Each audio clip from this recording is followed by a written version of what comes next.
The interview process of the 10 shortlisted candidates for the position of Inspector General of Intelligence resumes this morning before Parliament's Joint Standing Committee on Intelligence. The term of office for the current Inspector General of Intelligence, Setlhomamaru Dintwe, is coming to an end next month. He's also one of the candidates vying for the position. Let's take you live to the proceedings. Yes, there are differences. National security, as espoused in the Constitution, is a resolve of all South Africans to live in peace.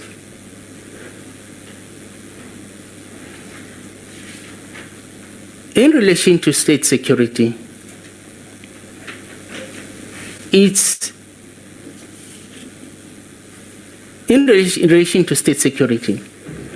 where the state uses its power to suppress its own people.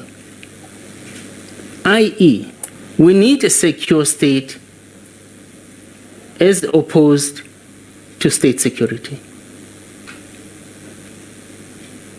Because as it is,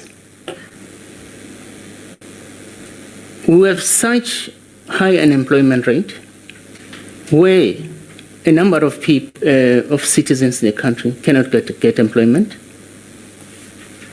and there should be needs for the government to make measures so that the citizens of the country are able,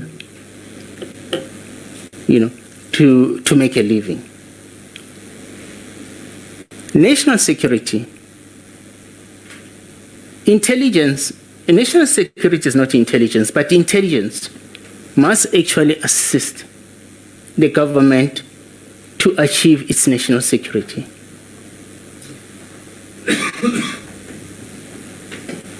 Thank you so much, Honorable Mahonish. Thank you very much. What is the effect of Chapter 3 of the Constitution on the work of the IGI?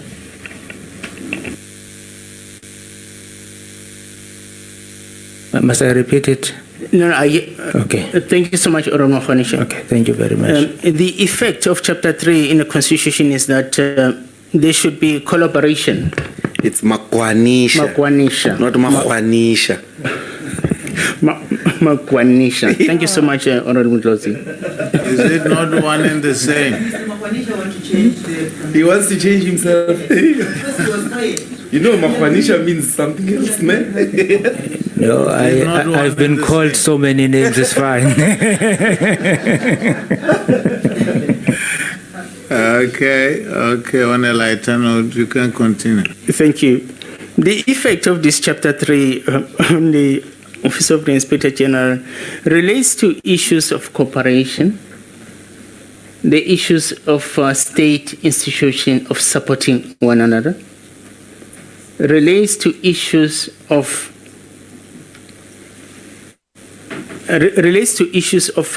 state institution of collaborating and acting in a transparent manner in order to achieve meaningful results.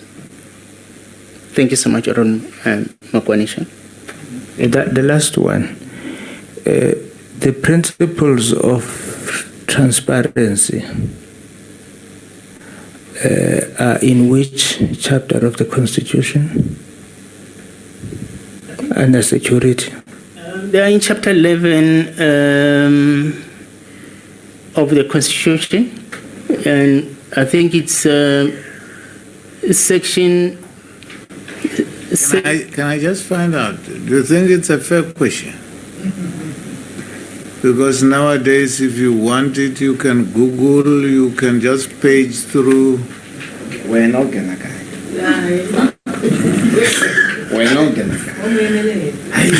Yeah. No, I just want to find out. I mean, nowadays you have got Google, you have got. I'm having it on with me now. But we're not. I just want to find out whether it's a fair question and where is it leading to, because According to what rule are you asking that question, Chairperson? you didn't raise your hand. Okay, on a point of order. Let me just finish. I don't see how that would help, and I don't see where it leads to, because it's an open thing. You can get it anyway. We don't expect any creme work of the sections in here anyway. Point of order. Okay. I want to call a point of order. Can I proceed, Chairperson? Yeah, Chairperson, really, you have to chair in accordance with the rules. We must not give an impression under no circumstances that you are trying to shield these candidates from proper interrogation. There are no grounds for you to assess whether a question of that nature is fair or not. At least you could lead us to the rules. Otherwise, let the candidates say, I don't know, I don't remember, whatever. But you are doing this so much,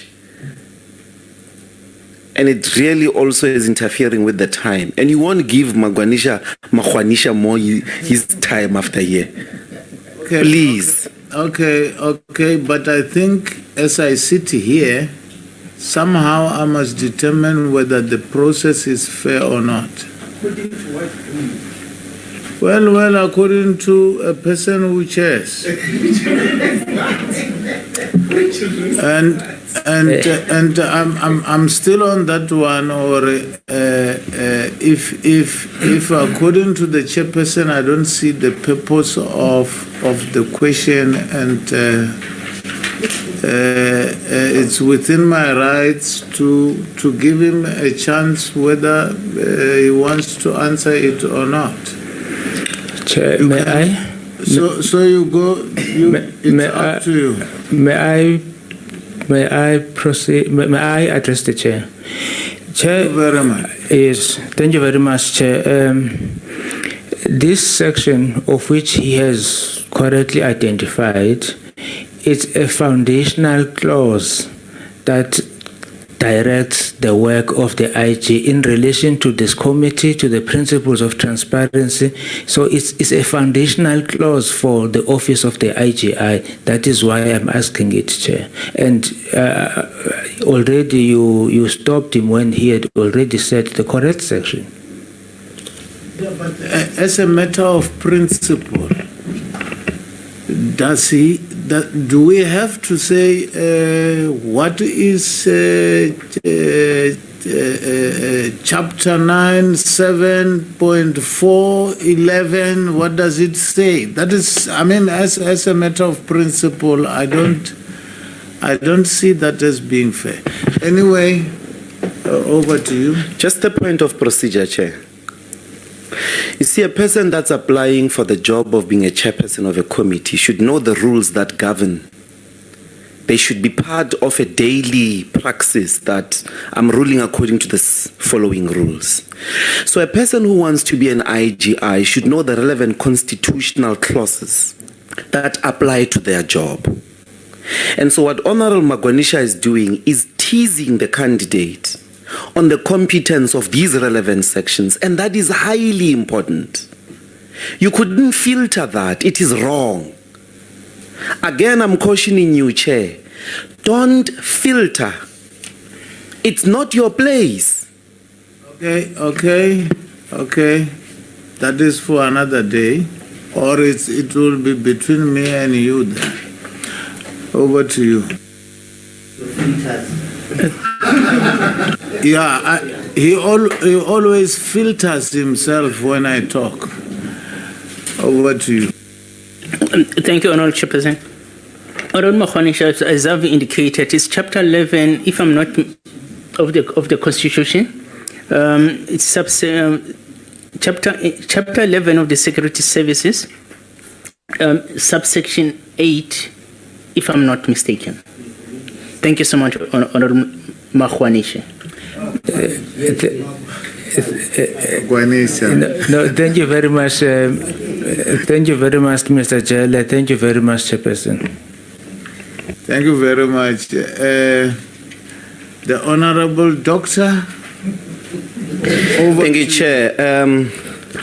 Your CV doesn't have timelines, eh? Why? How do you write a CV where we don't know what you did what year? Thank you, Honorable Chairperson. Honorable Ndlozi, the compiling of a CV, it comes in different permutations. Although I did not indicate the years in my CV, but I understand how everything has been compiled in my CV.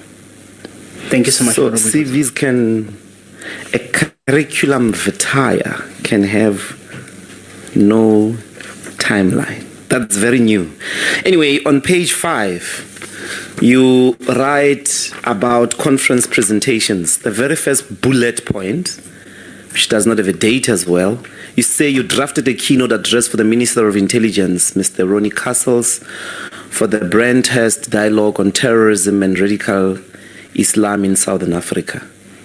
Why would you tell us about someone else's presentation as your presentation? Even if you drafted it, it wasn't yours. Isn't that dishonest? Thank you so much, Honorable Chairperson. Honorable Ndlozi, it is not dishonest.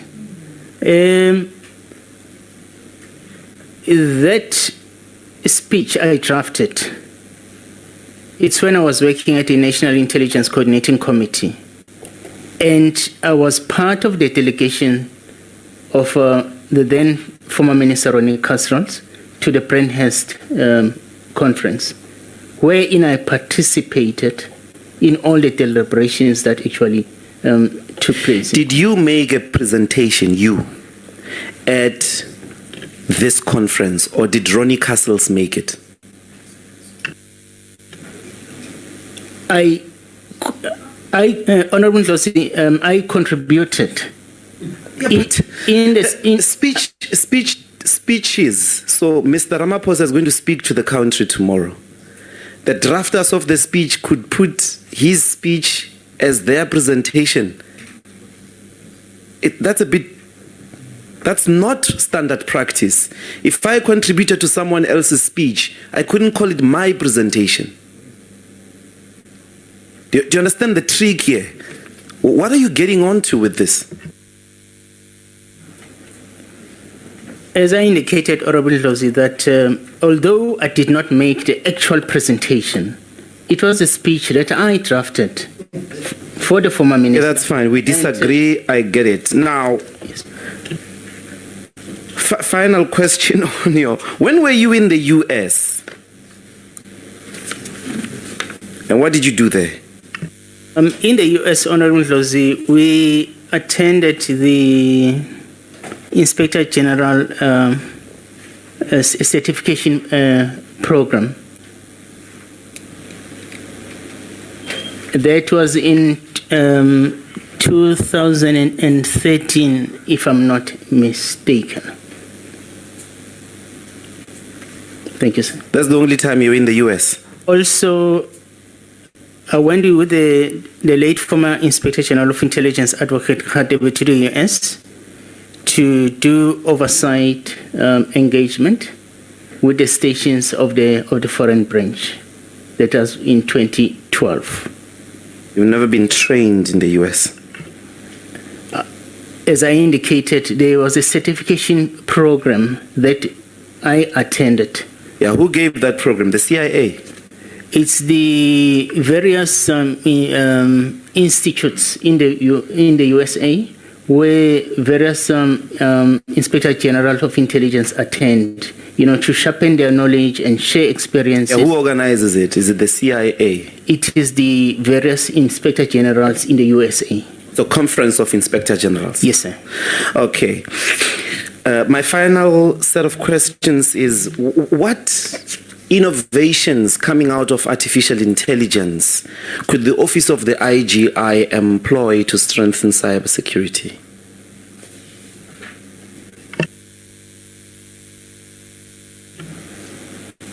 I think there's a need, for the Office of the Inspector General of Intelligence to come up with means of how actually the artificial intelligence, the issues of cybersecurity will need to be addressed within the services and also within the Office of the Inspector General of Intelligence.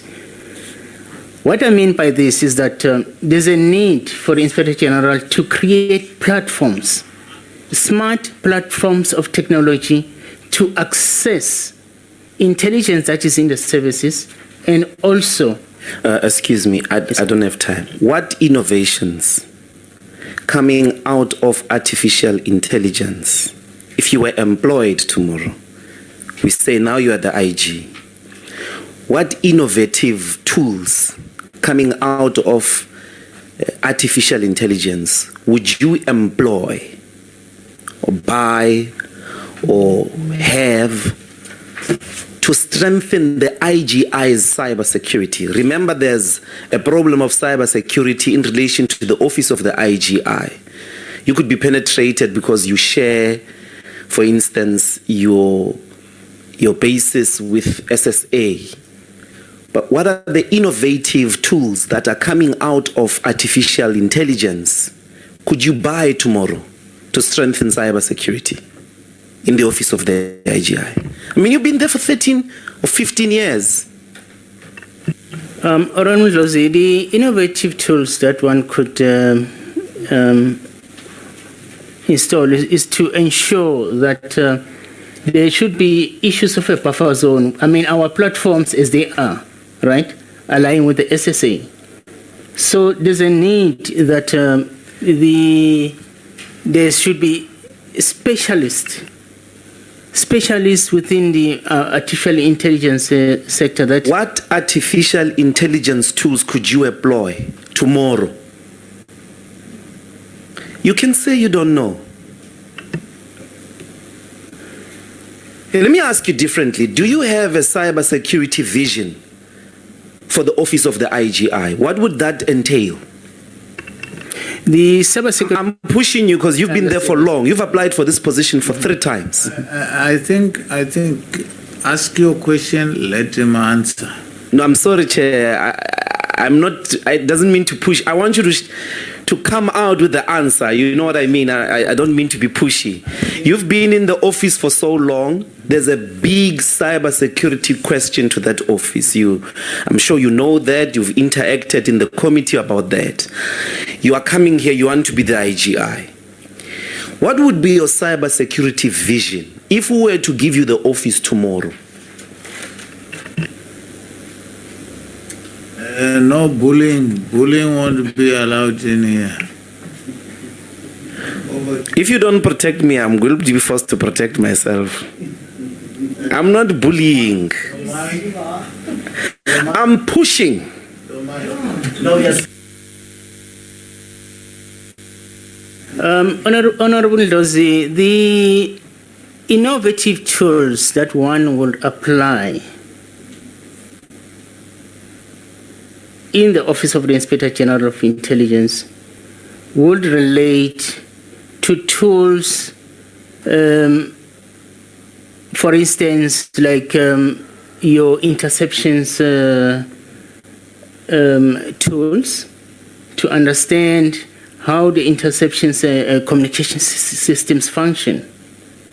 And also some of these innovative tools would relate to the issue of having virtual meetings wherein, rather than going to the services or the foreign offices, you are able to connect, with the foreign offices through the virtual meetings as it is happening now during the period of the lockdown, where there were instances where we couldn't come to the office or attend meetings, but there were virtual meetings that the Inspector General tried to attend, so that we could be in a position to function.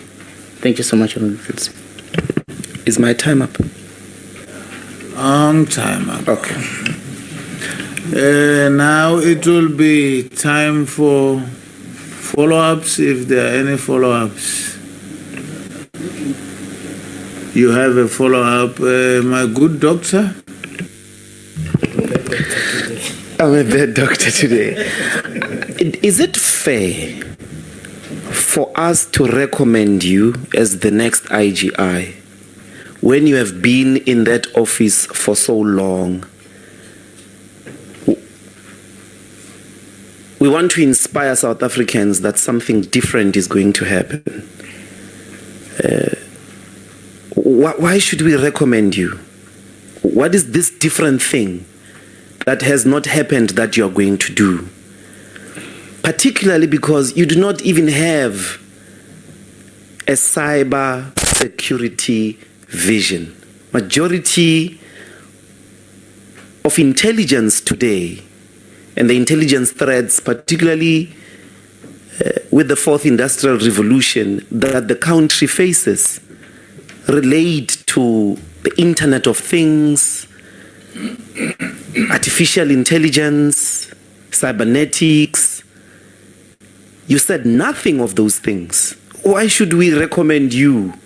But also you've been there.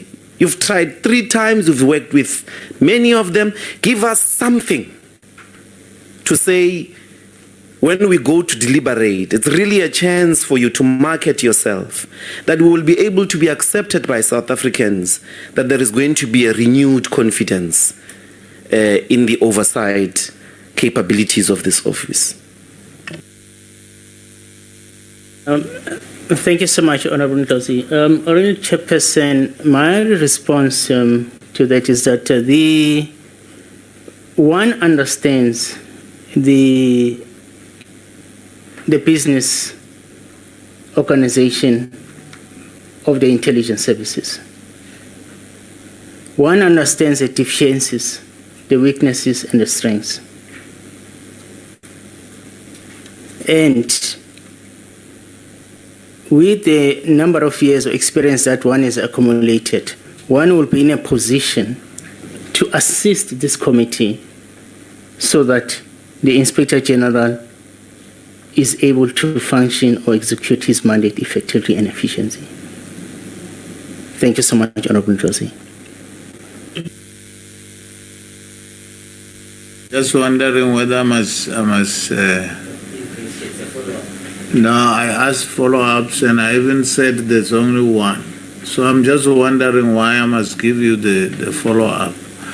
But there you are with an H. Okay. My apology, Chair. No, I wanted to say, given that you've been, is this your 4th time? Or 3rd? Yes.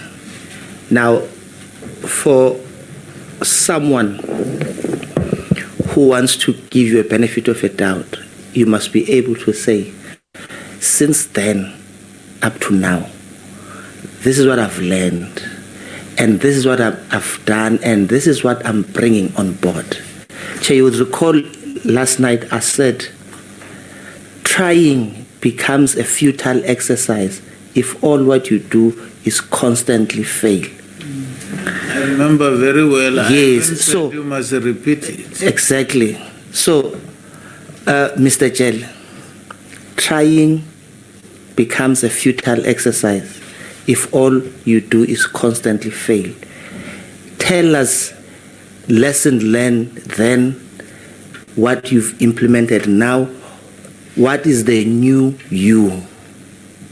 Thank you. Chair, can I just... let's take, now we come to, you'll follow after Honorable Kolabara. Thank you, Chair. 2 from me. In the Zondo Commission, we saw the Minister attempting to stop the then acting head of State Security from giving evidence, same with IGI, and both of them went ahead and did it anyway. In fact, it went to court and she lost. So if it was you, Sabina, to give testimony before the Zondo Commission, would you have listened to the Minister or would you have given evidence? My next question, we've seen state security on the front pages of the papers for the last 2 years. I mean, sometimes every week, after week, after week. I can only, 2 possible reasons for leaking to the papers. One, you have you're trying to backstab someone. The other one is possibly you've gone to every entity you can and nothing's happening. So this is a form of desperation. Both possibilities. Do you think those leaks have damaged the three entities, or do you think that the leaks were in the public interest?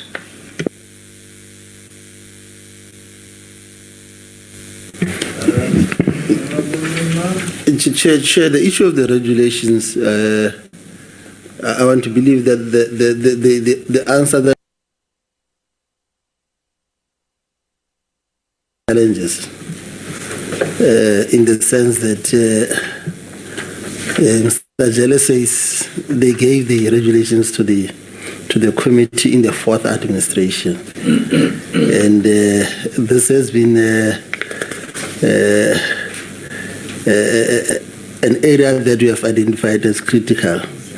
If it is not cleared before he leaves, it has its own implications. If the chair can just probably pursue that matter further with Mr. Jele, because they raised it in 2019 during the induction. It means it was submitted to the committee when the current incumbent, or when the incumbent was not there. So it's an area that probably Mr. Jele, because I got a sense that he was not sure. If he can just come back to that point. The second one just relates to the point that was raised by Honorable Ndlozi, because I see that the VA law was awarded on the 27th July 1996. Now the Masters in International Relations was in November 1997. Maybe if Mr. Jele can just probably give more meat, because it's a difference of a year. The one in South Africa, the one in Leeds. Was this a correspondence? What the requirements for a master's will definitely be an honors. When was the honors not done? Thank you. Any other person in relation to this? No. Okay, Mr. Jele? Thank you. Just before that, the 11 was for?